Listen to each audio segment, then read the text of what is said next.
반갑습니다. 여러분 주말 잘 보내셨습니까? 우리가 지금 이 시기가 인터넷으로 예배를 드리게 되는 특별한 상황인데 벌써 2주가 됐습니다. 인터넷 실황으로 예배를 드리고 우리가 주일을 보내는 이 시간이 우리에게 새로운 도전이지만 저는 여러분들에게 다른 방식으로 하나님의 은혜를 누릴 수 있는 좋은 계기가 되기를 바라는 마음 있습니다. 다시 월요일이 시작됐죠. 또 월요일 한 주를 우리가 하나님의 말씀과 더불어 어떻게 살아갈지 같이 생각해 볼 수 있으면 좋겠습니다. 오늘 우리가 함께 나눌 통독 본문은 신명기 20장부터 21장, 22장까지입니다. 자, 신명기 계속해서 모세의 고별 설교 중에서도 어떤 교훈적인 내용을 이제 지나서 12장부터 26장까지는 계속 어떤 율법에 해당하는 어떤 세부 항목에 해당하는 다양한 얘기들이 있다고 했죠. 우리가 이 내용들을 읽을 때 어떤 전체적인 흐름과 일관성을 찾기는 쉽지 않습니다. 물론 맥락이 없지는 않은데요. 그 맥락이 우리가 생각하는 것처럼 딱딱 구분되는 맥락은 아닙니다. 그래서 읽다 보면은 조금 생소한 어떤 내용들이 이렇게 삽입된 것처럼 보이기도 하고, 그래서 순서가 조금 혼돈될 수 있다는 것을 기억하시고, 어떤 면에서는 다양한 어떤 내용들이 함께 모여 있는 본문이라고 우리가 볼 수 있을 것 같습니다. 자, 20장을 한번 보겠습니다. 20장을 보시면은 20장은 이제 전쟁 시에 이스라엘이 어떤 관점을 가지고 하나님의 어떤 군대로 전쟁에 임해야 할 것인가 하는 것을 이야기하지요. 그래서 자, 20장 1절이 굉장히 중요합니다. 내가 나가서 적군과 싸우려 할 때 말과 병거와 백성이 너무나 많음을 볼지라도 그들을 두려워하지 말라. 자, 두려워하지 말라. 그리고 그 다음 말씀, 애굽 땅에서 너를 인도하여 대신 내 하나님 여호와께서 너와 함께 하시느니라. 자, 이스라엘의 전쟁의 원칙이 나와 있습니다. 이제 가나안 정복 전쟁부터 계속 이들이 확인하게 될 것인데요. 어떤 자세로 어떤 마음가짐으로 전쟁을 할 것인가 하는 내용이죠. 자, 두려워하지 말 것.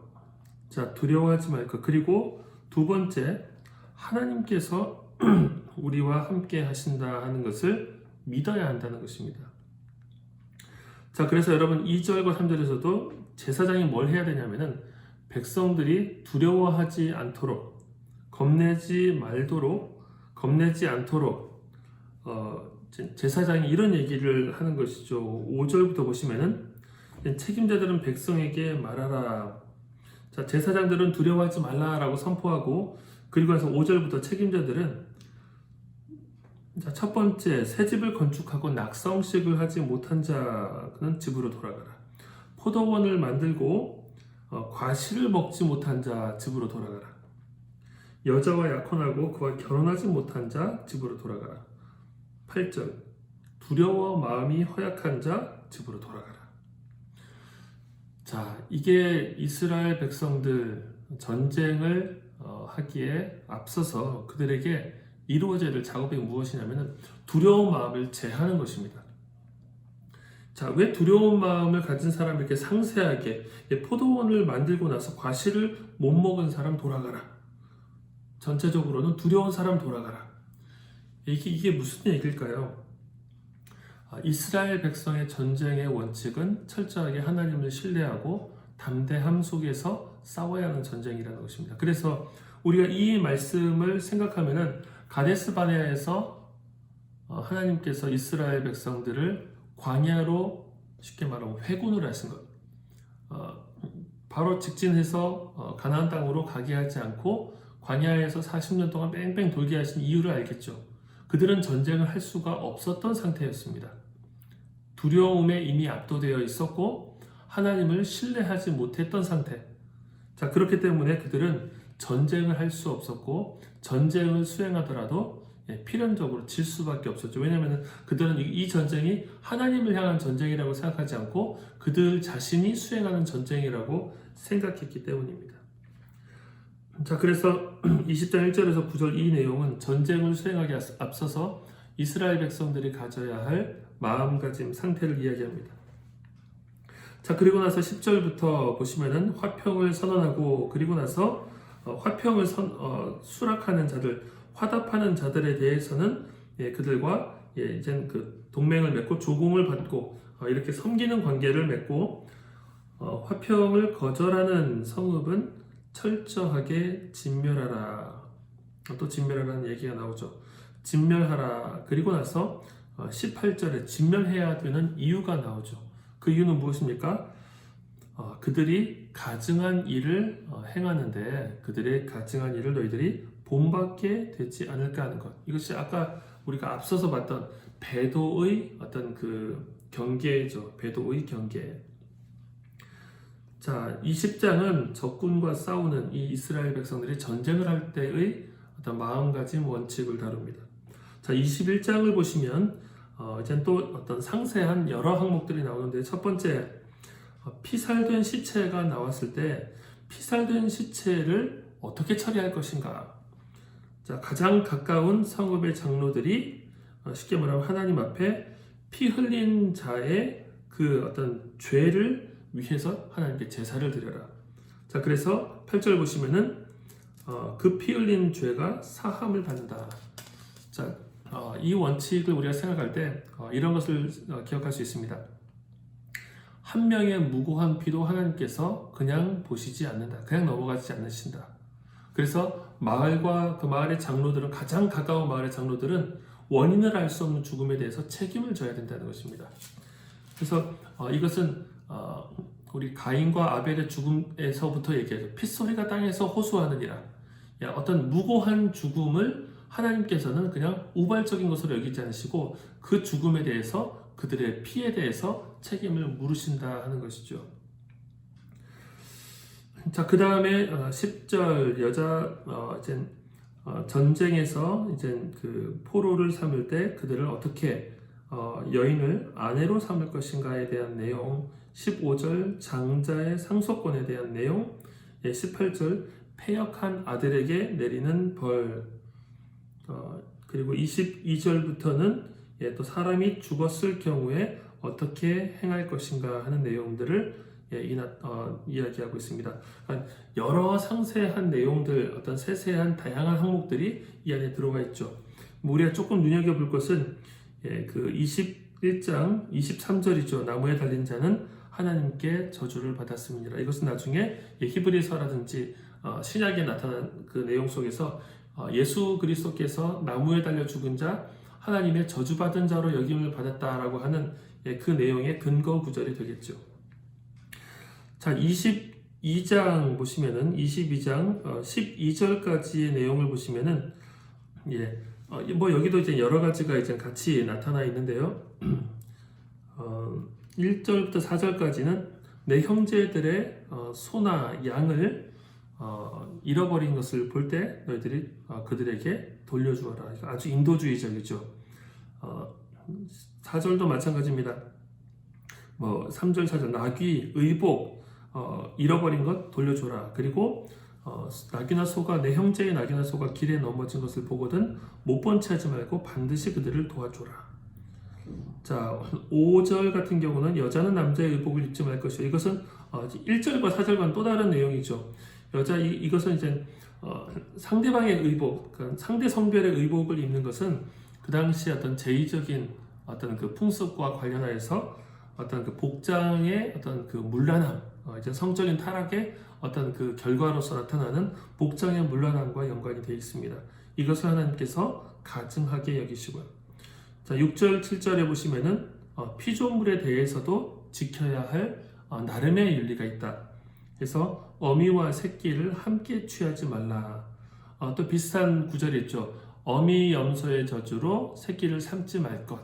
이런 내용들이 하나님께서 허락하신 기본적인 어떤 부모와 자식의 이런 어떤 생육의 어떤 질서가 있는데 그 질서를 너무 무의미한 것으로 만드는 그런 행동에 대해서 이야기를 하고 있죠.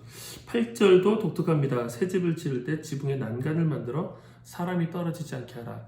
이것은 불의의 사고를 방지하기 위한 것. 이걸 조금 더 우리가 확장시켜 보면은 미필적 고의에 의한 범죄, 충분히 그럴 만한 가능성이 있다는 것을 알면서 그렇게 하지 않는 일들, 그것을 조금 더 앞서서 행동하라라는 것이죠.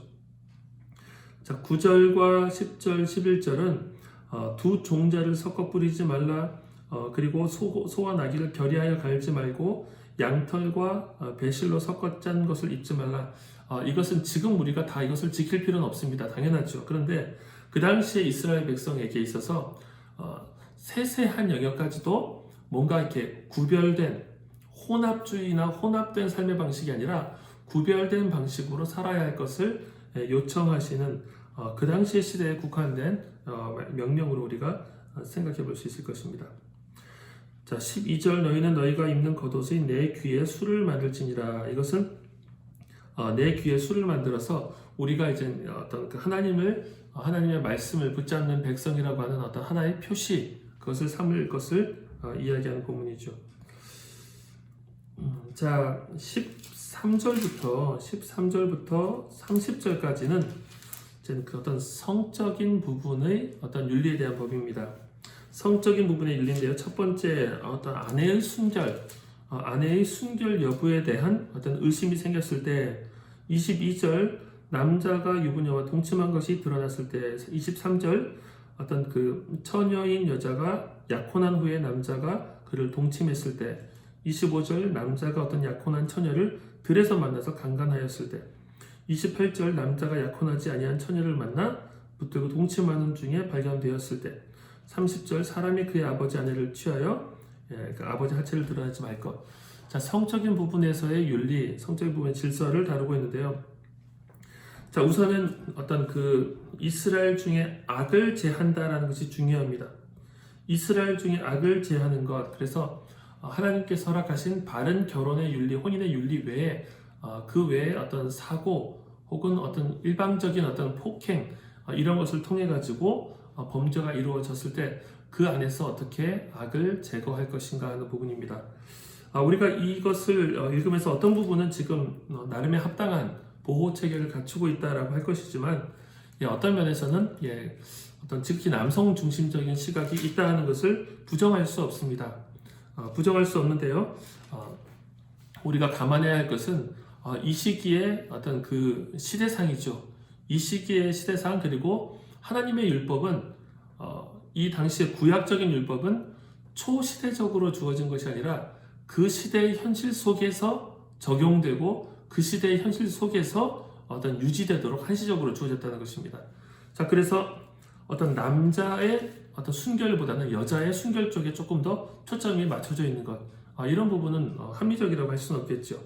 자, 그런데 이 당시에 어떤 그 이스라엘 백성의 어떤 지배 구조, 남성의 지배 구조, 그리고 어떤 남성 중심적인 부분, 그 안에서 하나님의 말씀이 주어졌다. 그렇다면은 우리는 이것을 절대적인 것으로 보는 것이 아니라 이것이 신약으로 가서 어떻게 재해석이 되고 그것을 통해 가지고 우리가 기독교적인 윤리를 세운다는 것이 무엇인가를 다시 한번 검토해 봐야 되겠죠. 자, 그래서 우리가 이 본문이 어떤 남성 중심적으로 기록되었던 면이 있다라는 것을 우리가 전제를 하되 그것이 어떤 시대적인 어떤 유일한 진리에 속한 것이 아니라 이 시대에 하나님의 진리가 성적인 순결과 어떤 가정의 어떤 윤리와 이런 부분들이 이 시기에 어떻게 반영되었는가 하는 것을 우리가 생각하면서 이 본문을 보면 좋을 것 같습니다. 그 이후로도 계속 우리가 모레 계속 살펴보는 내용, 세세한 어떤 여러 규정들의 모음집 같은 그런 내용을 우리가 보게 될 것입니다. 말씀을 정리하자면 적군과 싸울 때 이스라엘 백성들은 어떤 마음가짐과 중심을 가져야 할 것인가. 자, 그리고 하나님께서 무고한 죽음을 어떻게 볼 것인가 하는 그러한 내용, 그리고 22장에 있는 인도주의적인 어떤 사람들을 배려하고 사람들을 돌보면서 이루어지고 시행해야 할 율법은 무엇인가, 그리고 그 시대상을 반영하는 면에서 어떤 순결과 성적인 윤리를 어떻게 규정하고 있는가 하는 것을 우리가 이 본문을 통해서 다시 한번 생각해 볼 수 있을 것입니다. 이 정도로 오늘 내용들은 마치도록 하겠습니다.